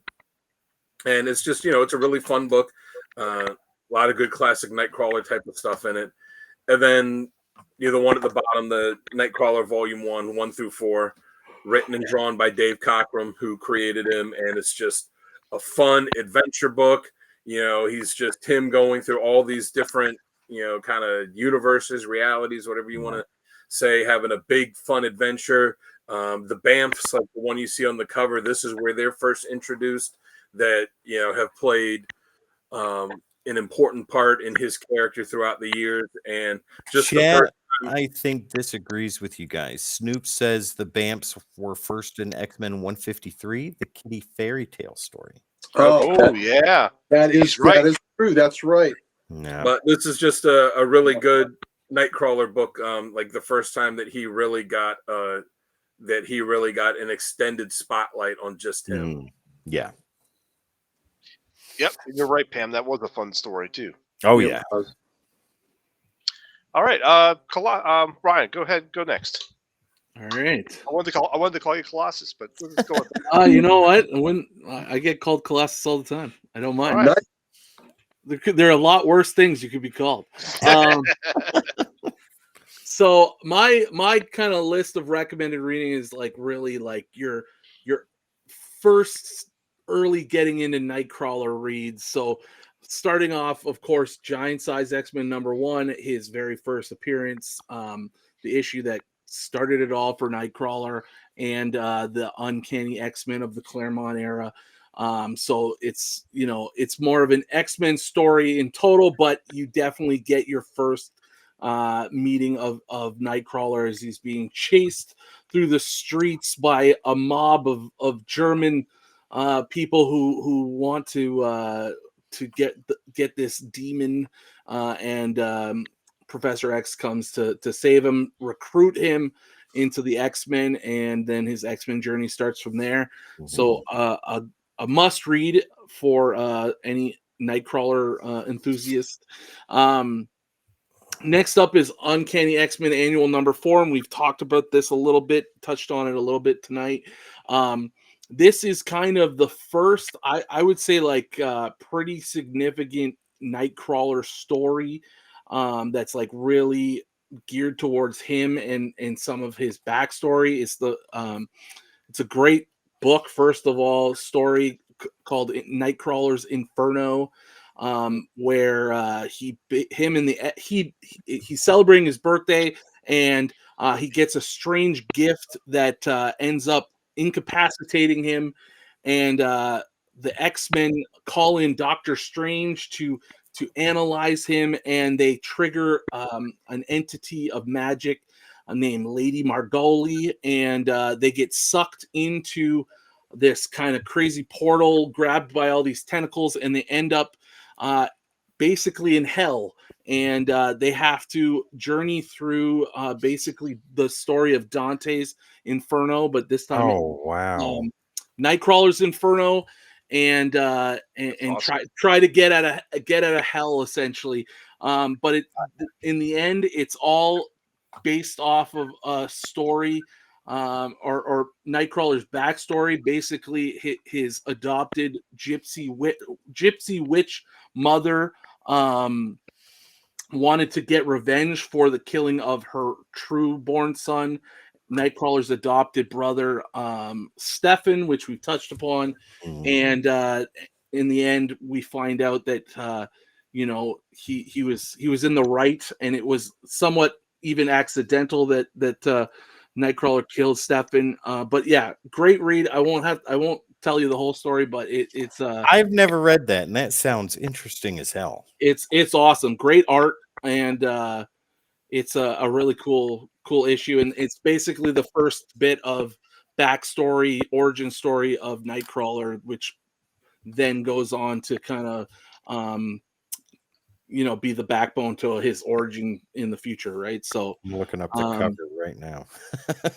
and we were talking about it, no Nightcrawler covers.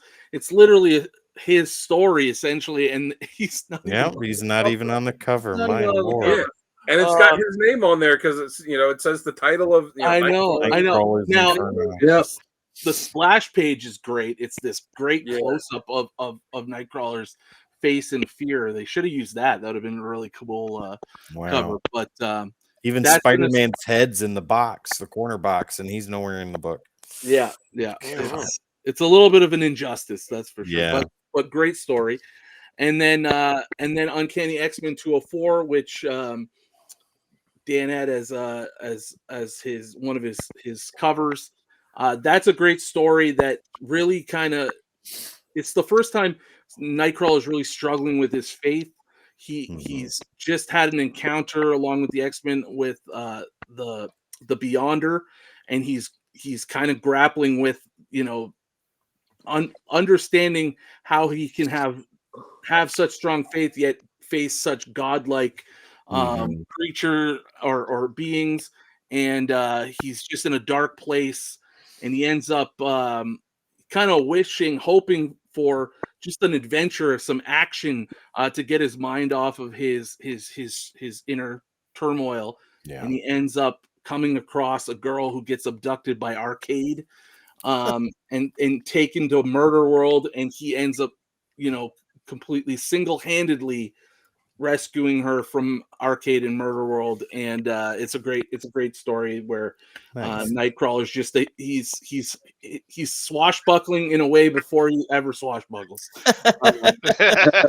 And he's the complete hero. It's a solo story with Nightcrawler. There's no other X-Men, and it's a great read. Here's a neat little tidbit from Pam. She says, I did a book report on Dante's Inferno in middle school just because I researched that comic, referencing Uncanny X-Men Annual number 4. Her English teacher was shocked as hell. Pam, I saw what you did there. Pam. Shocked. I hope you got an A on that one. I hope you got an A on that. All right, so let's go ahead and bring up my recommended readings then. There you go. Boy, thank you. All right, so first one we got up there at the top, Amazing X-Men number 1 through 19, volume 2. This is just a badass thing. This is where I believe he does the punch to Azazel when Azazel's telling him you can have everything you want if you just step aside, and he just gives him a nice right cross to the face. Bam!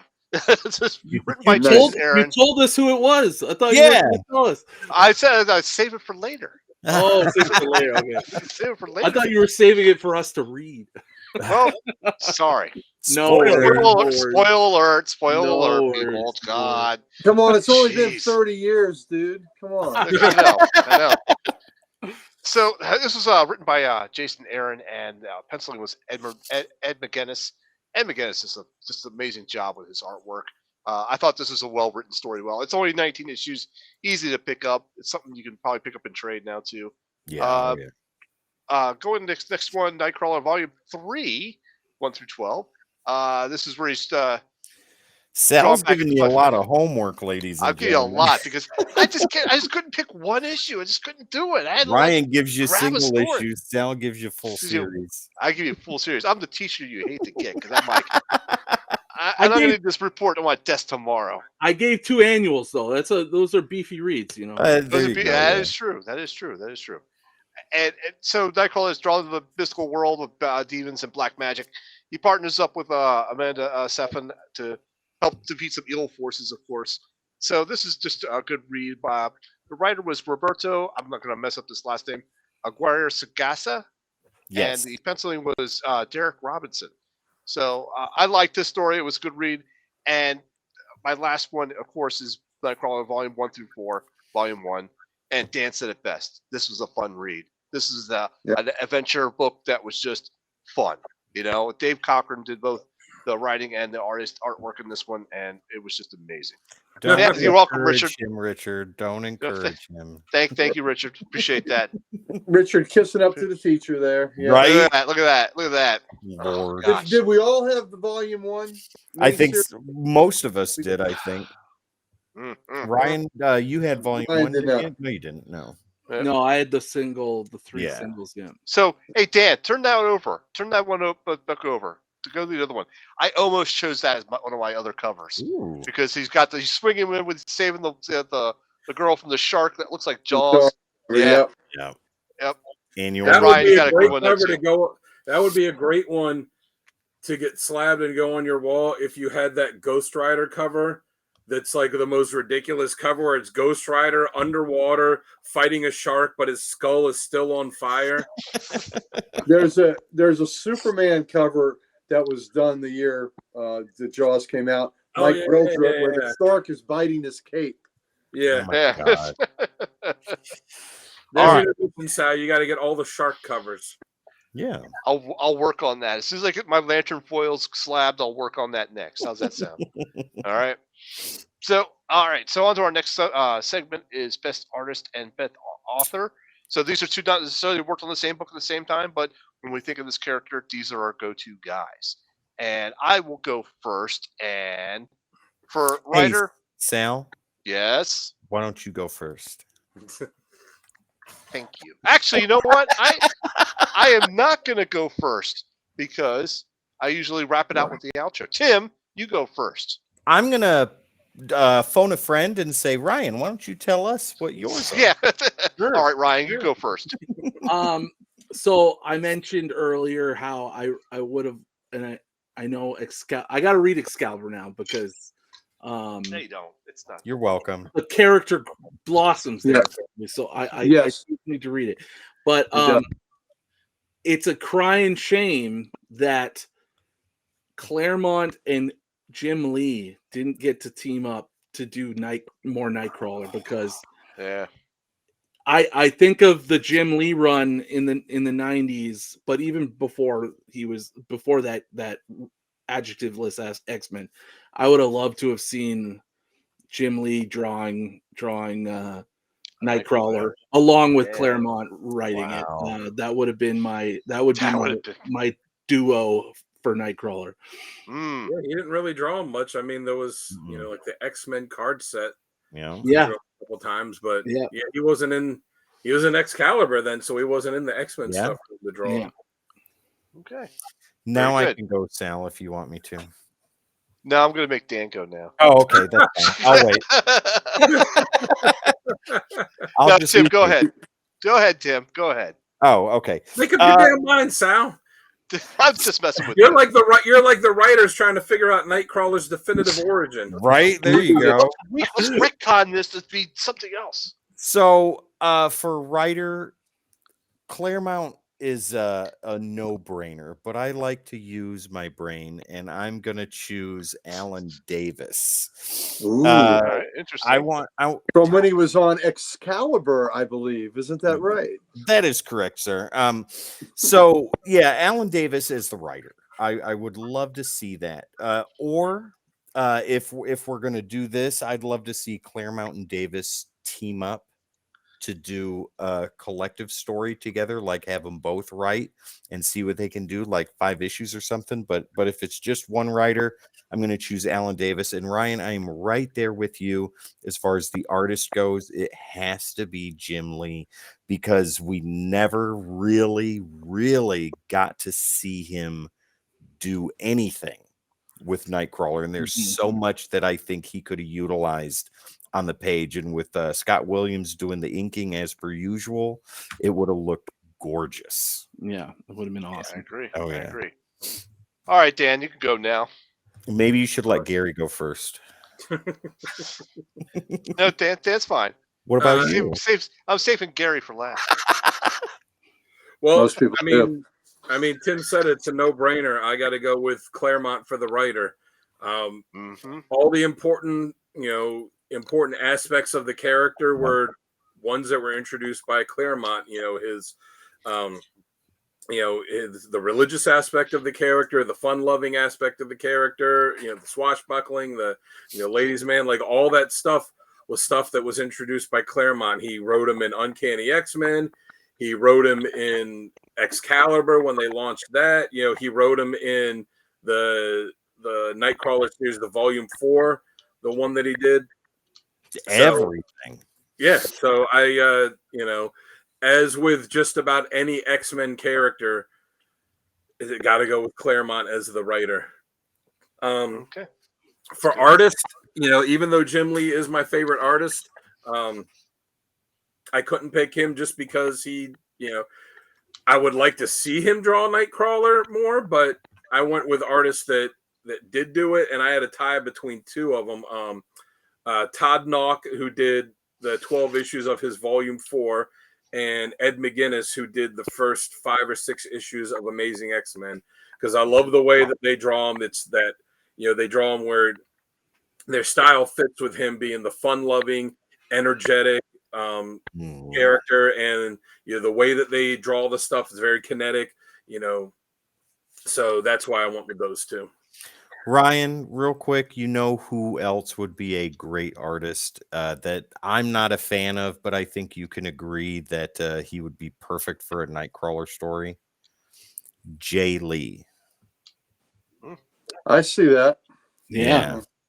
I think about your boy Mark Bagley. Negative, sir. Jay Lee. I thought you were going to go Zeb Wells. Definitely not. Jay Lee, I think his style fits perfect with the type of gothic story that you could tell with Nightcrawler. Yeah. Nice. All right, Uncle Gary, why don't you go ahead and give us yours? All right, just on the this is not who my Nightcrawler artist is, but since we're talking about who would be a great artist on it, my favorite artist of all excels in drawing demons, and his name is Bernie Wrightson. He would have done a hell of a Nightcrawler. So Yeah. he would have done a hell of a Nightcrawler. So like Dana said, like we say, a no-brainer is Chris Claremont, but I'm not operating on my brain is taking a detour here, and I'm going to give love to the creator of the character and give it to Dave Cockrum, who also did the first miniseries, and also this is a way to tip my cap for him to create this character, to bring this character from DC, when DC didn't take it, and to create this in the middle of a damn typhoon when he created this character.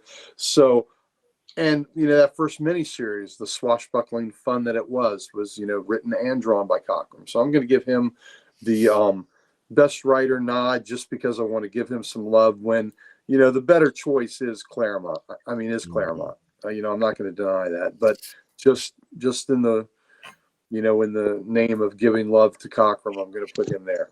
For my artist, for me, it's still John Byrne. I loved how he drew Nightcrawler. Absolutely. So John Byrne is is my guy for that. Very good. Very good. All right, for me, I thought about this a lot, and for someone that I would love to have drawn Nightcrawler, the master of the group shot, George Perez. Yep. If there was a group shot with the X-Men, he would not have left Nightcrawler in the back like that. He would have been hanging on Colossus's shoulder, or maybe even off the title, hanging upside down. George Perez was the master of the group shot, where no character got the background. He did an X-Men annual. Did he? I believe he did an issue of Uncanny as well. The one where Magneto's got Wolverine up front center. Well, he did the cover. He did the cover of that. Oh, he did the cover. Right. Yep. Yeah. Yeah, I trick people on a trivia, and I say, who is that? And everybody says it's Byrne in Austin. No, it was, where he's putting the claws back to himself. Exactly. Yeah. Wolverine's got that really worried look on his face with his eyes real big. That is such a great cover, man. Oh. I think it's 112 maybe, but that is low, yeah. But I believe that annual, the one with Archon in it, I believe that was George Perez did the whole art. I have a George Perez print that he signed for me of X-Men, and it's just one of those rarities because he's not famous for drawing X-Men. Right. So, that's really cool. But so I just feel like he would have given the love to that he deserved. That was like the team he did the least work on, right? Yeah, right. Yes. Yeah. Yeah, I believe so. Yeah. But 112, ultimately, you said? Is that right? What's that? 112. I believe that's cover? the 112 cover with Wolverine. I see it right here. Yeah. Man, oh man. No, but ultimately, I went with Chris Claremont as my writer, and for artist, I actually chose Ed McGuinness. Nice. Uncle Gary, you're right. X-Men Annual 3 was penciled by George Perez. Yep, there we go with the Archon cover, right? I do not have that one. I gotta check that out. Yeah. That's also a great story. With a Frank Miller and the cover. Terry Austin did the cover. Yeah. Yes. Frank Miller Thank did. You, Pam. Wrightson would have been great. Yep. So, I want to go back and read that now. Right? Yep. I don't have any of the early annuals, so I'll have to check that out. The oldest annual I have is 5. Yeah. All right. Any last thoughts we have on Nightcrawler? Something we want to add? Maybe something we don't know about? Yeah, it's great bait. They're great bait.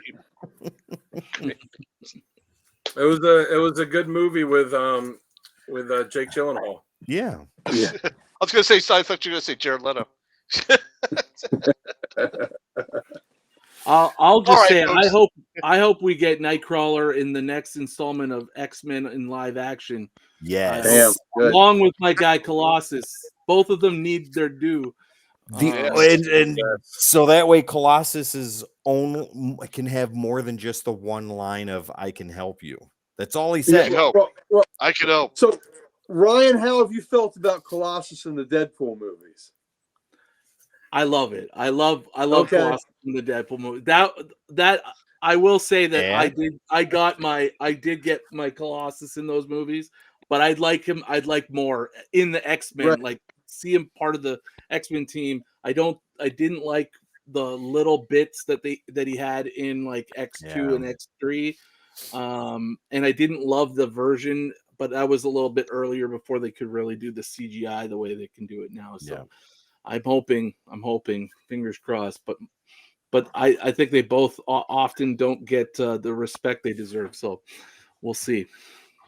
Yeah, that scene in X2 when he like armors up and busts through the wall, and I was like, and the bullets. Yeah, my favorite X-Men. I was like, yes. And then when he tells Wolverine, "I can help you," I was like, do it, go help him. And he's like, no, protect the kids. I'm like, no, screw that. when in Deadpool 2, when he fights Juggernaut, I'm just like, yes, that was best. Cool. I didn't like the way that they did the special effects on him in X-Men 3 and Days of Future Past, where it's like that liquid metal kind of thing. Chrome. And it's like that mirrored chrome. Yeah. And the hair is the same color as it. Like, it just didn't look very good. I like the look of him more in the Deadpool movies. Same. But personality-wise, I'm like, I felt like he had no personality. It's a little corny because it's Deadpool, right? Like, well, yeah, that's what it's over the top. They made him, they made him like, exactly. You said they made him corny so they could play off of Deadpool. But as a Colossus fan, I do appreciate like he's in all 3 Deadpool movies. Yeah, is he in the new one? He's at least at the birthday party. You see in the trailer. I don't know if he's going to have a big part of the I hope so. I hope he has at least a little action scene or something. Yeah. Just give me a fastball special. That's all I want. Yes, a real fastball special, not the one where he I do not takes mean to steal Nightcrawler's thunder tonight with my guy. That's all right. That's all right. It's okay. I don't know if you've got to see it. We had a Colossus show a month or so ago. It was a pretty good show. I saw it. I was like, I wish I could have been live listening to, or at least watching it live. But I caught the replay. It was great. And we talked about, that epic fastball special where Colossus just chucked them up into the rocket. Oh, my gosh. Right. So good. The Colossus is one that has a lot, not like Nightcrawler. Colossus has a lot of good covers to pick from. Mm-hmm. Yeah, he does. A lot of great covers. All right, so I think we could go ahead and wrap up this this show of Nightcrawler, comic character of the week. Thank you very much, Ryan, for joining us. I really do appreciate that. Thank you. Thanks for having me. Yeah. Why don't you go ahead and give a shout out now and tell where people can find you? Look at that. You can find me on Instagram and on YouTube at Colossus Collector, the Colossus Collector channel here on YouTube. And appreciate anybody who stops by or says hello. Subscribe, like, do all those fun things. Definitely go check out his videos. I've been watching your videos just lately, and I love them. So good job on those things, man. Appreciate it. You do a good job with those. I'm very jealous of a lot of your X-Men that you have up on that wall there. I'll have to show you some of mine there. I've been side-eyeing that arcade machine behind you. So. Yeah, I was gonna say, I like the comment about that. I appreciate that. I dropped a lot of quarters in that machine. Yeah, I did too. Grew up with the big one, the big 6-player. I mean, this is 6-player too, but the original double screen, and Nightcrawler was on there, but Colossus was always my guy. That was really that's actually like the genesis of why he's my favorite character is that video game. So that's wonderful. Well, you just had to have him stand in the middle of the screen and wait for the bad guys to get close to him. Be like, and like the energy comes out and takes them all out. Totally. Is that the reissue back there? Like the it's an arcade 1-up. There you go. Small you put it together yourself kind of thing. Right. Yeah. I saw they're selling that. It's like $450. So we are getting way that's off. That's a great price. Yeah, we're way off topic here. If you find one at $450, you better buy it because that is an awesome price for it. Okay, very good. All right, folks, we're going to go ahead and sign off here. I'm your host, Sal the Slab Guy. When I'm not here on the Codex Station, find me on YouTube under Sal's Comic Corner and Instagram as the Slab Guy 77. Dan, why don't you tell people where they can find you really quick? Yep, it's on Instagram at Dan Kelly Art. Yes, and then Uncle Gary, where can they find you? You find Oh, gentlemen. you can see me on you can see me at Comic Logic every Wednesday getting my good books. Please come see us on May 19th. It's a Sunday. It's our spring lot con. We'll have 30 vendors there, comics, local authors, local artists. It's a good time for the family. And we didn't earlier we didn't give any love to our good buddy Archduke Kevy with the comic character of the day site. That is the reason we are all acquainted. So we owe a debt of gratitude to that. So go see his site. I'll post a cover of the day. Dan posts the questions of the day, random panels of the day. Sal's always ever vigilant, and Tim, and Tim, he is also part of our vigilant force that's making sure we give you the quality you deserve on that site. So Archduke Kevy, we love you, brother. Absolutely. All right, Tim, why don't you go ahead and give your final wrap up there? All right, ladies and gentlemen, on behalf of everybody here at the Codex Station, Ryan, thank you so much for being here tonight. It has Thank you, brother. Thank you. Absolute joy. Much appreciated for having me.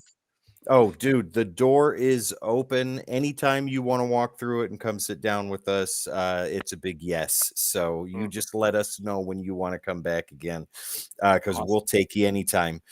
Ladies and gentlemen, don't forget you can find us on all the socials. All you got to do is type in at the Codex Station, and that is where we will be, your favorite social media platforms, and where we're live streaming right now.